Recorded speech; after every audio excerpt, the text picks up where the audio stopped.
if your product's good enough, the marketing is easy. It's mental availability. It's probably sales promotion, a few other things. Ryanair as a business, and again, I love this. This is my favorite thing I ever experienced in there was, we were in a meeting. The marketing director at the time, now CMO, another story, the brand director and myself, and O'Leary goes to them, listen, I understand what marketing is in theory. I understand why it's needed. But I can probably predict that we will hit our target of 120, I think it's 25 or 26 million passengers by 2026, just by the product alone, and not have one person out on that floor of over 100 marketeers and 100 people. He went to the two of them. What's the role of marketing then for this business? Silence. It's fucking brilliant. Because they didn't know how to answer. When I came in, I had a carte blanche opportunity to figure out how to use social for the brand and business. It's a business who doesn't invest in marketing because they obsess about every inch and every cost to put it back in the product. And I needed to figure out what was the best way to do it. They were trying to, again, at a time where they kind of lost their way. It was like, oh, we want to be this warm customer care fluffy brand. Some marketeers came in outside of Ryanair who didn't understand Ryanair clearly and tried to do this. And I was like, that's fucking bollocks. Nobody's going to believe that.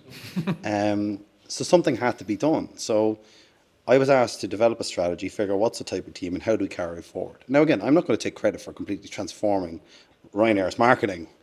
It sounds great in a one-liner, it does great for opening doors, but it always existed. Like what I did when I came in there, I didn't do anything new that Michael O'Leary hasn't done for 25 years. Love him or hate him, he's the most polarizing person who understood how to play public relations so well. It was inherent, it was in the DNA, it was already there. I took that and some of the problems that they were facing in the world of customer experience and perception, and I brought them all together in a new medium that could do the exact same what he was doing, but in this space. And I just put it all together, put the right team together, unlocked it and drive it forward. Yes, there was brand strategy. Yes, there was thinking and thought. Yes, there was operational stuff, but it was actually quite simple. And I guess the biggest learning I always get from these things when I talk to people I work with now is when you get to the point of a strategic decision, it's meant to be simple. If it's not good strategy.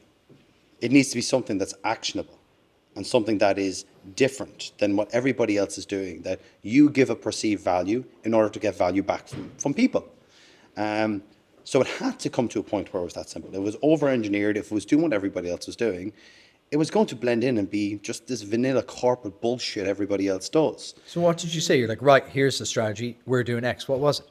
It was, again, we talked about this before, so hopefully I don't get too repetitive either. And again, you can listen back to my spiel and the previous one as well. But we went through insight. Again, strategy for us, brand strategy, is based on what some people call the 4 C's. The 4 C's are customer, company, culture, and the category. And you mine insight to figure out what are the things that are there that you inherently have that nobody else has. That you can understand what's going on in the category, that you can do something different. That you understand what the customer needs, their behaviors, their motivations, and what is happening in culture right now that you can bring together to figure out your positioning in the market. So we put all those together, and then you identify, well, what's a problem that exists across all of that insight, and how do we think we can fix it, and how does it manifest in the world of social media? So when I got to it, there were 3 problems in the strategy work that I developed. But again, being a half strategist, half execution type person, I never claimed to be the best strategist in the world. So when I look back, it was actually one problem existed. The perception of flying with Ryanair's expectations were way too high for the majority of people. And this caused a lot of friction in the world. But the friction wasn't with the boomers or the old people. Sorry if there's any older people in here, and the language is awful. And again, I don't want to look at people in case I feel I'm calling you old. But these people grew up with Ryanair from the get-go. In 1985, Ryanair democratized travel. It created a product that allowed people to connect and travel around Europe for 50 quid. Traveling before was a luxury. So when you think of the general public, the working class people, they couldn't travel back then. So for the boomers, you could go on your 2 or 3 sunny holidays a year and top up your wrinkly tan and come back and love Ryanair. And then you had the Gen Zers who are like, well, we haven't got a pot to piss in, but we know digital, we understand the product, we just want to see the world and have crack any time of the day, because why? We can. We can go to bloody Italy, grab a pizza for a tenner on a €5 flight and come back the same day, because we're fucking young. The problem was the millennials, us gobshites with our big silver spoons, the Celtic Tiger babies, who were going, oh, what? This experience is shit. Why aren't I getting a heated towel or a USB charger or internet, even though your flight cost a fucking tenner? That perception, for some reason, because we're such a privileged bunch of bastards, that it was like, this is causing this unnecessary tension and negativity about Ryanair, whereas, like, without drinking the Kool-Aid, it literally opened up Europe. You could travel to any part for the price of a can of Coke and a packet of crisps. It's absolutely madness. But yet people were pissed off with the experience. Is that because people grew up with it, or Yeah. what? They just knew it should But be they- 30 quid to go to London. But yes and no, but it's just they were just privileged. They expected more for less all the time because of the generation we grew up in. So you were like, right, we're going to We swing were this like, right back on them. we're going to strike back on them because they're causing the friction that we don't need. Like Ryanair became this meme because, like, you go and I'd ask Gary, Jesus, see, you have a lovely tan. Were you in Marbella again for the 5th time this year? Who'd you fly with? Ryanair. The default every time is fucking Ryanair, because it's just inherent in Irish culture weird, and isn't English it? culture. Yeah, it's we this all weird fucking do thing. it. But we yet forget, oh, I went to Marbella for the 5th time this year and it only cost me 20 quid for the flight. But yet they're a shower of bastards. No, he created a fucking insane product. We can travel around the world, but it causes friction. No, we're going after those. So they were like, game ball, go for it. Yeah, go for it, big time. Because like the biggest friction and where you complain about it is the Karens and the Keats go to social. The Karens and the Keats. So it's just, we went, okay, well, how can we remind people about the product that we've created and democratized travel for everybody and actually start to turn it into a thing that could be really good marketing? So the last piece of the puzzle was the culture. It was the internet. And, we were talking about earlier, the best self of Instagram that created this fake filtered nature. Yeah. And like it completely lost its way. COVID came and TikTok came to town.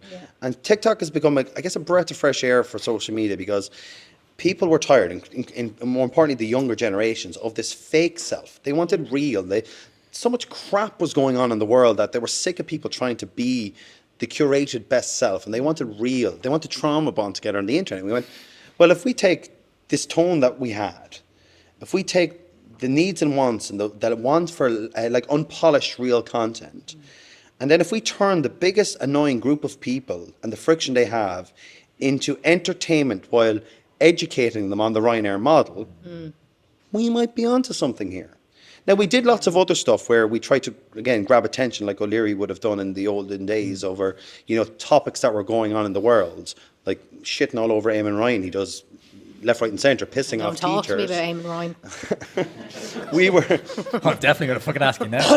You have to. Like, we did that to grab attention, but we used this, and there's a guy called Gary Vee, you might be familiar with him in the social media world, and he uses this phrase called jab, jab, hook, and like, the analogy he uses is not the same analogy I would interpret it, but we knew that if we talked about what was going on in the world in a self-deprecating, irreverent way, we were saying what the world was saying, but everybody else was afraid to say it. Like, take the Tories, like lockdown, Partygate, Boris Johnson.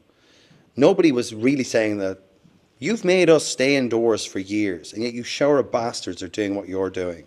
Well, we went, well, fuck it. You've decimated travel. We're going after you.